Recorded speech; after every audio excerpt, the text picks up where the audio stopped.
Hey everyone, welcome back to Corporate Decoder, the place where we decode the complex world of corporate filings. And today we have a juicy 8K filing from WESBANCO, Incorporated, wondering what a Senior Executive Vice President and Chief Risk Officer retiring means for a bank. Stick around before we dive in. If you appreciate getting straight insights from corporate documents, make sure you hit that subscribe button.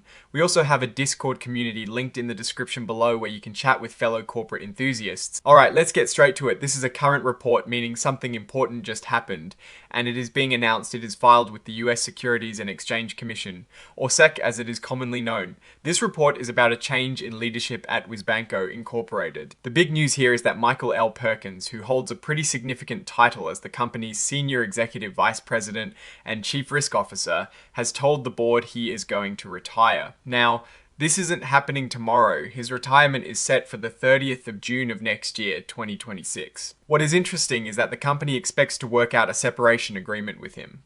This usually means terms around his departure, like any final payments or benefits. The exact details aren't ironed out yet, which is why it is being reported now, as something expected. For a chief risk officer who is essentially in charge of making sure the bank doesn't take on too much danger and stays financially sound. A departure like this can sometimes signal shifts in how the company views risk management, or perhaps just a natural transition for someone who has served for a long time. We don't have any indication of any issues or problems leading to this, so it could very well be a simple planned retirement. Now, while this filing is primarily about a personnel change, it is always good to see the bigger picture for a company like WESBANCO. Let's take a quick look at what else is registered for them. WESBANCO has its common stock traded under the symbol WSBC on the Nasdaq Global Select Market. This is the bread and butter of the company, where regular shareholders like you and me can buy a piece of the business. They also have preferred stock. Traded under WSBCO, preferred stock is a bit different. It is like a hybrid between debt and common stock. It typically pays a fixed dividend, in this case a 7.375% rate for Series B. This structure can offer stability for investors, but it usually doesn't come with the same growth potential as common stock. Looking at these filings, especially in 8K, we don't typically get deep financial tables like you'd see in a 10Q or 10K. Those are the reports that really show the money story. An 8K is more for timely material events, so while we don't have the granular financial numbers to dissect here, the fact that a chief risk officer is retiring is definitely something to keep an eye on. In the financial world, risk management is paramount. A strong chief risk officer is like the ship's navigator, ensuring the vessel doesn't hit icebergs. Their departure, even if planned, warrants a second look at the company's risk posture and succession planning. Now, looking at these announcements more broadly, WESBANCO, like many regional banks, operates in a dynamic financial landscape. Changes in leadership, especially in critical roles like Chief Risk Officer, can sometimes be a precursor to strategic shifts or simply part of a well-managed succession plan.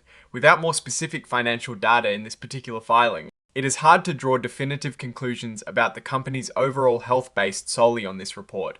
However, the stability of their preferred stock dividends and the continued trading of their common stock on a major exchange, like Nasdaq, suggest a company that is still very much in operation and has established market presence. The key takeaway from this 8K is the announced retirement of a key executive. It is not an alarm bell, but rather an important notification that requires attention to company announcements regarding any new appointments to this crucial role. For investors, understanding who will step into these shoes and what their philosophy will be on managing risk is vital for the company's long-term stability and growth. Alright, that is our quick decode of this WESBANCO 8. What is your take on leadership changes in the banking sector, especially for risk officers?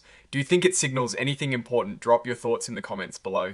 If this breakdown was valuable, hitting that like button really helps us out, and definitely subscribe for more straightforward insights into corporate filings. Don't forget to check out the Discord link in the description. It is a great place to connect with us and other viewers. Thanks for watching, and we'll see you in the next one.